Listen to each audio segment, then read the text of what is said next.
नमस्कार दोस्तों, एवरीथिंग अभिषेक YouTube channel पे मैं आपसे आप सभी का स्वागत करता हूं। यह वीडियो निश्चित रूप से सामान्य ज्ञान का होने वाला है, जिसमें हम बात करेंगे आप सभी के लिए भारतीय राष्ट्रीय आंदोलन से जुड़ी बातें को लेकर के, जो कि वन लाइनर फॉर्मेट में होगा। जो कि गांधी जयंती स्पेशल के नाम पे वीडियो शुरू किया गया था, जो कि इसी वीडियो का आपका थर्ड पार्ट होगा।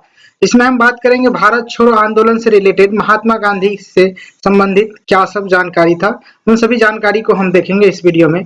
यह वीडियो निश्चित रूप से आपके एग्जामिनेशन के लिए बेहद ही महत्वपूर्ण होने वाला है। इसमें बीएसएससी, बीपीएससी या फिर शिक्षक भर्ती पुलिस हो, बिहार पुलिस हो, सभी के लिए यह महत्वपूर्ण होने वाला है। वीडियो को लास्ट तक देखिएगा। वीडियो अच्छा लगे तो निश्चित रूप से लाइक करिएगा। अगर हमारे इस चैनल पर अभी तक आप नए हैं तो प्लीज आप सब्सक्राइब करिएगा, साथ ही साथ बेल आइकन प्रेस करिएगा सबसे पहले वीडियो देखने के लिए। बढ़ते हैं आगे और आपके सामने लेकर के आते हैं पहला क्वेश्चन के रूप में।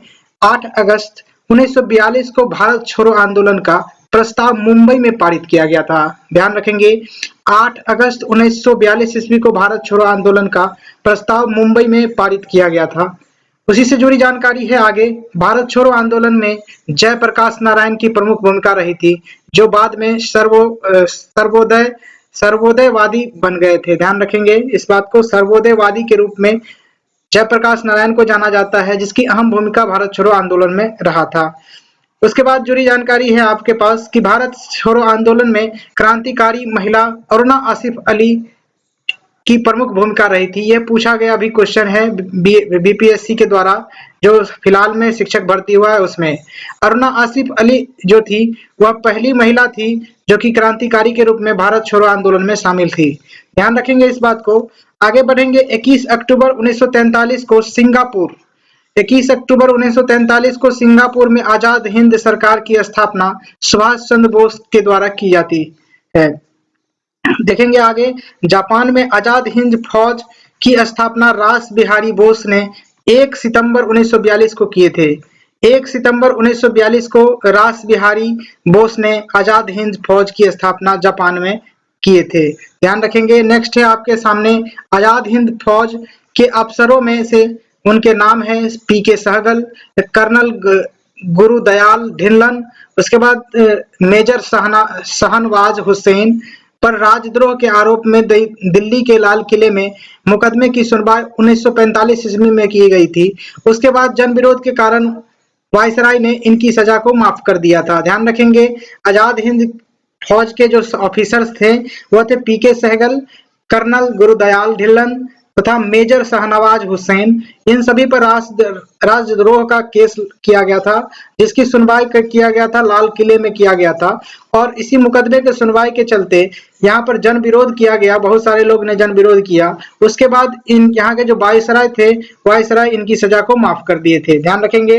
नेक्स्ट है आजाद हिंद फौज के अभियुक्तों की ओर से तेज बहादुर, जवाहरलाल नेहरू, भूला भाई देसाई एवं के.एन. काटजू के पैरवी की थी। के.एन. काटजू ने पैरवी की थी।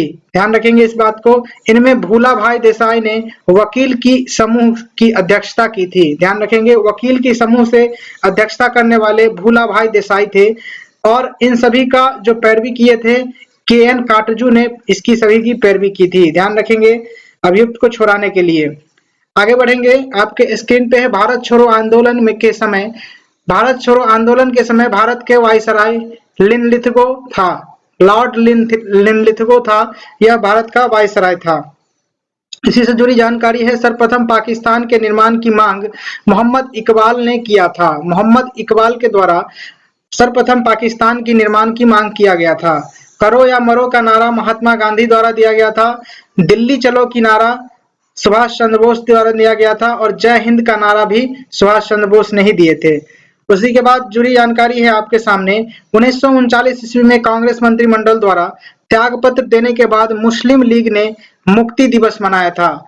1939 ईस्वी में कांग्रेसी मंत्रिमंडलों द्वारा त्यागपत्र देने के बाद मुस्लिम लीग ने मुक्ति दिवस मनाया था। इसी से जुड़ी जानकारी आगे है। 3 सितंबर 1939 को वायसराय लॉर्ड लिनलिथगो ने भारत को युद्ध में जर्मनी के विरुद्ध योद्धा देश घोषित किया था। ध्यान रखेंगे इस बात को। 3 सितंबर 1939 को वायसराय लॉर्ड लिनलिथगो ने भारत के युद्ध में जर्मनी के विरुद्ध योद्धादेश घोषित किया गया था? लॉर्ड लिनलिथगो ने 1940 ईस्वी में अगस्त प्रस्ताव की घोषणा की थी। ध्यान रखेंगे 1940 ईस्वी में व्यक्तिगत सविनय अवज्ञा आंदोलन में प्रथम सत्याग्रही आचार्य विनोबा भावे को तथा दूसरा सत्याग्रही जवाहरलाल नेहरू को चुना गया था। ध्यान रखेंगे इस बात को।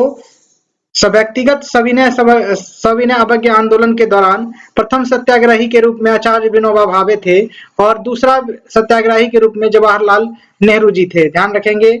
उसी से जुड़ी जानकारी है 1943 ईस्वी में हुए मुस्लिम लीग की कराची अधिवेशन में विभाजन करो और जाओ का नारा दिया था। 1943 ईस्वी में मुस्लिम लीग के कराची अधिवेशन में विभाजन करो और जाओ का नारा उसी अधिवेशन के द्वारा दिया गया था। ध्यान रखेंगे। नेक्स्ट है आपके सामने शिमला समझौता। शिमला समझौता 25 जून 1945 को आरंभ हुआ और जिन्ना को हठ धर्म के कारण, जिन्ना के जो हठ धर्म था उसके कारण शिमला समझौता, शिमला सम्मेलन असफल हो गया था। शिमला सम्मेलन असफल हो गया था मोहम्मद जिन्ना के हठ धर्म के कारण। ठीक है। इसके बाद आपका जानकारी होगा जो कि रिलेटेड होगा व्यक्ति के उपाधि से, कौन किसको क्या उपाधि दिए थे, इस बात से जुड़ी जानकारी होगी। बेहद ही महत्वपूर्ण है, पूछा जाता है 2-3 क्वेश्चन आपके किसी भी एग्जामिनेशन में। ध्यान रखेंगे इसको। महात्मा गांधी को महात्मा का उपाधि टैगोर, रविंद्रनाथ टैगोर के द्वारा दिया जाता है। उसी के बाद देखते हैं राष्ट्रपिता महात्मा गांधी को सुभाष चंद्र बोस द्वारा कहा गया था। देश रत्न राजेंद्र प्रसाद को गांधी द्वारा कहा गया था, महात्मा गांधी द्वारा। उसी के बाद देखें विवेकानंद को स्वामी विवेकानंद या फिर स्वामी विवेकानंद को विवेकानंद या फिर उनका नाम पहले था नरेंद्र नाथ, उनको विवेकानंद किसने कहा था? क्षेत्री के महाराजा अजीत सिंह के द्वारा इन्हें स्वामी विवेकानंद कहा गया था। और स्वामी की जो उपाधि थी वह रामकृष्ण परमहंस के आश्रम के कई सारे अनुयायी थे, उनके द्वारा इन्हें उनके मृत्यु के बाद, परमहंस जी के मृत्यु के बाद इन्हें कहा गया। ध्यान रखेंगे। राजा राम देख सकते हैं, राजा को राजा राम मोहन राय किसने कहा था, यानी राजा राम मोहन राय को राजा किसने कहा? अकबर द्वितीय के द्वारा राजा राम मोहन राय को राजा की उपाधि दी गई थी। हरि विजय सिंह सूरी को जगत गुरु किसने कहा? अकबर ने कहा था। ध्यान रखेंगे। अगला है आपका कंठाभरण वाणी तानसेन को किसने कहा था? अकबर के द्वारा कहा था। देख सकते हैं। नेक्स्ट है कैसर ए हिंद, महात्मा गांधी को किसने कहा था? अंग्रेजी सरकार के द्वारा इनको कैसर ए हिंद की उपाधि दी गई थी। ध्यान रखेंगे। जमनालाल बजाज को राय बहादुर की उपाधि अंग्रेजी सरकार के द्वारा दी गई थी। लास्ट है आपके स्क्रीन पे अली जिन्ना को कायदे आजम महात्मा गांधी के द्वारा कहा गया था। ध्यान रखेंगे इस बात को। कायदे आजम अली जिन्ना को कहा जाता है, जो कि महात्मा गांधी द्वारा सबसे पहले कहा गया था। इस वीडियो में बस इतना ही।